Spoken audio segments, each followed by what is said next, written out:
Hello there. I'm your imaginary friend, and now I've got for you a story by the co-authors Émile Erckmann and Louis Alexandre Chatrian. This is called The Owl's Ear. And as always, keep in mind that sometimes an author will include something in their work that seemed fine to them at the time they wrote it, and it's not always fine. The Owl's Ear. On a warm evening in July 1835, Caspar Boek, a shepherd of the small village of Hirchwiller, presented himself before the burgomaster, Petrus Maurer, who had just finished his supper and was having a glass of kirsch to help his digestion. The burgomaster, tall and wiry, with his upper lip covered with a huge grey moustache, had in days gone by served in the armies of the Archduke Charles. His was a bantering disposition. He had the village under his thumb, it was said, and ruled it with a rod of iron. "Mr. Burgomaster!" exclaimed the shepherd.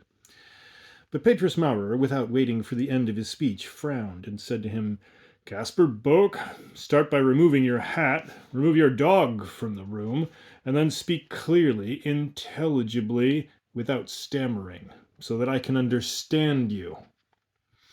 Caspar took out his dog and returned with his hat off. "Ah, well," said Petrus, seeing him silent. "What's going on?" "What's going on is that the ghost has appeared again in the ruins of Geierstein." "Ah, I suspected it. Did you get a good look at it?" "Very good, Mr. Burgomaster." "Without shutting your eyes?" "Yes, Mr. Burgomaster. I had my eyes wide open. It was a fine moonlit night." "What shape did it have?" That of a small man." "Good." And turning toward a glass door on his left, "Cartel!" the burgomaster shouted. An old female servant half opened the door. "Sir." "I'm going to take a walk on the hill. You will wait for me till 10 o'clock. Here's the key." "Yes, master." Then the old soldier took down a gun from above the door, checked its priming, and slung it across his shoulder. Then, addressing Caspar Boek, "You will alert the constable to meet me in the small holly bush lane behind the mill," he said. "Your ghost must be some marauder, but if it turns out to be a fox, I will have myself a magnificent hat with long flaps made of it." Maurer and the humble Caspar went out. The weather was splendid, the stars clear and innumerable. While the shepherd went and knocked at the constable's door, the burgomaster disappeared up a small lane of alder trees, which wound its way behind the old church. 2 minutes later, Caspar and the constable Hans Gerner, a pistol at his hip, ran to join Master Petrus in the holly-lined lane. The three of them proceeded together to the ruins of Geierstein. These ruins, situated some 20 minutes from the village, seemed quite insignificant. They were some pieces of dilapidated walls, 4 to 6 feet high, which stretched out in the midst of the heather. Archaeologists call them the aqueducts of Serenus, the Roman camp of the Holderloch, or the remains of Theodoric, according to their whim. The only thing which was really remarkable in these ruins was the stairway of a chamber hewn from the rock. In a manner contrary to spiral stairs, instead of concentric circles narrowing at each step, the spiral of this one got wider, so that the bottom of the cistern was 3 times wider than the entrance. Was it a whim of architecture, or rather some other reason, which gave rise to this bizarre structure? Little does it matter. The fact is that there resulted from it in the cistern this vague roaring, such as can be heard by pressing a seashell to one's ear, and that one can hear the steps of the travellers on the gravel, the stirring of the air, the rustling of the leaves, and even the distant words of those passing along at the foot of the hill. And so our 3 characters climbed the little path between the vines and the kitchen gardens of Hirschwiller. "I can see nothing," said the burgomaster, raising his nose mockingly. "Nor I," repeated the constable, imitating the tone of the other. "It is in the hole," murmured the shepherd. "We shall see, we shall see," took up the burgomaster. Thus it was that after a quarter of an hour they arrived at the entrance to the chamber. The night was bright, clear, and perfectly calm. As far as the eye could see, the moon outlined nocturnal landscapes of bluish lines studded with slender trees, whose shadows seemed sketched in black pencil. The heather and the broom in blossom perfumed the air with their sharp smell, and the frogs of the neighboring pool sang their full-throated chorus, interrupted with silences. But all these details escaped our fine countrymen. Their sole thoughts were of catching the spirit. When they reached the stair, all three stopped and listened, then looked into the darkness. Nothing appeared. Nothing stirred. "Confound it," said the burgomaster. "We've forgotten to bring a candle. You go down, Casper. You know the way better than me. I'll follow." At this suggestion, the shepherd stepped back suddenly. If left to his own devices, the poor man would have taken flight. His woeful countenance made the burgomaster burst out laughing. "Ah, well, Hans, since he doesn't want to go down, you show me the way," he said to the constable. "But, Master Burgomaster," said the latter, "you are well aware that there are steps missing. We would risk breaking our necks." "Well, then, what are we to do?" "Yes, what are we to do?" "Send your dog," resumed Petrus. The shepherd whistled for his dog, showed him the stairs, urged him down, but he was no more willing than the rest to try his luck. At that moment a bright idea struck the constable. "Hey, Mr. Burgomaster," he said, "if you were to fire a shot into it." "Indeed," exclaimed the other, "you are right. One will see clearly, at least." And without hesitation the good fellow approached the stair, leveling his gun. But because of the acoustic effect described earlier, the spirit, the marauder, the individual who was actually in the chamber, had heard everything. The idea of being shot at didn't appeal to him. For in a piercing, high-pitched voice he shouted out, "Stop! Don't shoot! I'm coming up!" Then the three dignitaries looked at each other, chuckling, and the burgomaster, leaning forward again into the opening, exclaimed in a coarse voice, "Hurry up, you rogue, or I'll shoot! Hurry up!" He cocked his gun. The click appeared to hasten the ascent of the mysterious character. Stones could be heard rolling. However, it took another minute before he appeared, the chamber being over 60 feet deep. What was this man doing in the midst of such darkness? He must be some great criminal. Thus at least thought Petrus Maurer and his assistants. At last a vague shape emerged from the shadow. Then, slowly, a small man, 4.5 feet tall at the most, thin, in rags, his face wizened and yellow, his eyes sparkling like those of a magpie, and his hair untidy, came out shouting, "What right have you to come and trouble my studies, you wretches?" This grandiloquence hardly matched his clothes and his appearance, so the indignant burgomaster replied, "Try and show some respect, you rogue, or I'll start by giving you a thrashing." "A thrashing?" said the little man, hopping with anger and standing right under the burgomaster's nose. "Yes," resumed the former, who couldn't help but admire the courage of the pygmy. "If you don't answer satisfactorily the questions that I'm going to put to you. I'm the burgomaster of Hirschviller. Here's the village constable and the shepherd with his dog. We are stronger than you. Be sensible and tell me who you are, what you are doing here, and why you don't dare appear in broad daylight. Then we can see what shall be done with you." "Oh, that's none of your business," answered the little man in his curt voice. "I shall not answer you." "In that case, march," said the burgomaster, grasping him by the nape of the neck. "You'll spend the night in prison." The little man struggled, but in vain. Completely exhausted, he said, not without some nobility, "Let me go, sir. I yield to force. I shall follow you." The burgomaster, who wasn't lacking in manners himself, became calmer in his turn. "Your word," he said. "My word." "Fine. Quick march." And that is how, on the night of 29 July, 1835, the burgomaster captured a small red-haired man as he emerged from the cave of Geierstein. On their return to Hirschviller, the vagabond was double locked in, not forgetting the outside bolt and the padlock. Afterwards, everyone went to recover from their exertions. Petrus Maurer, once in bed, pondered over this strange adventure till midnight. The next day, about 9 o'clock, Hans Gerner, the constable, having received orders to bring the prisoner to the town hall so that he could undergo a new examination, went with 4 sturdy lads to the cell. They opened the door, quite curious to look at the will-o'-the-wisp. They saw him hanging by his tie from the bars of the skylight. Several say that he was still kicking, others that he was already stiff. Whichever it was, someone ran off to get Petrus Maurer to inform him of the fact. What is certain is that at the arrival of the latter, the little man had breathed his last. The magistrate and the doctor of Hirschwiller drew up a formal report of the catastrophe. The unknown man was buried, and all was settled. Now, about 3 weeks after these events, I went to see my cousin, Petrus Maurer. I am his closest relative and consequently his heir. This circumstance maintains an intimate relationship between us. We were dining together, chatting of this and that, when the burgomaster told me the little story as I have just related it.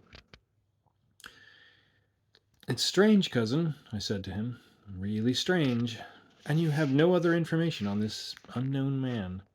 None. "Have you found anything that could put you on the track of his intentions?" Absolutely nothing, Christian. But after all, what could he have been doing in the chamber? What was he living on? The burgomaster shrugged his shoulders, filled our glasses, and answered me, "Your health, cousin." "And yours." We remained silent for some moments. It was impossible for me to accept the sudden end of the adventure. In spite of myself, I gloomily pondered over the sad fate of certain men who appear and disappear in this world, like the grass in the fields, without leaving the slightest memory, nor the slightest regret. "Cousin," I resumed, "how long would it take from here to the ruins of Geierstein?" 20 minutes at the most. Why? "Because I would like to see them." You know that today we have a meeting of the town council and I cannot accompany you. I shall be able to find them on my own." "No, the constable shall show you the way. He has nothing better to do." My dear cousin called his servant. "Cattell, get Hans Gerner. Make him hurry up. It's 2 o'clock. I must go." The servant went out, and the constable wasn't long in coming. He received orders to guide me to the ruins.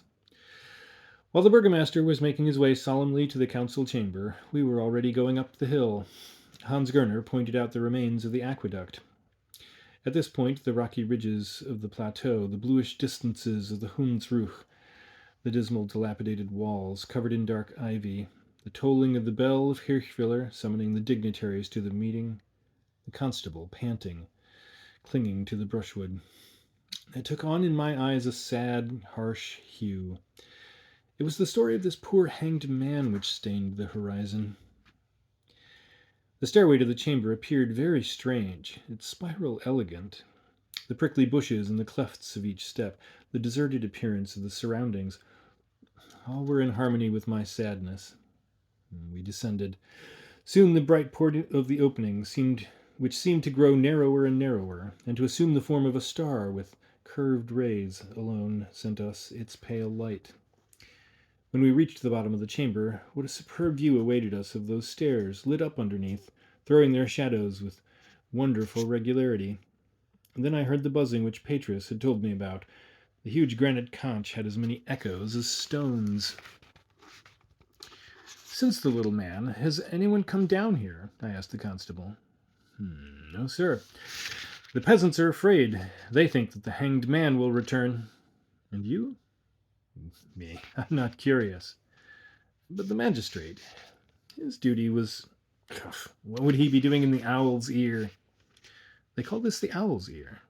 Yes. "It is almost that," I said, looking up. "This inverted vault forms the outer ear very well. The underneath part of the steps represents the drum, and the bends of the stairway the cochlea, the labyrinth, and the opening of the ear. That then explains the murmuring that we can hear. We're at the bottom of a colossal ear." That is very possible, said Hans Gerner, who seemed to understand nothing of my observations. We were on our way back up.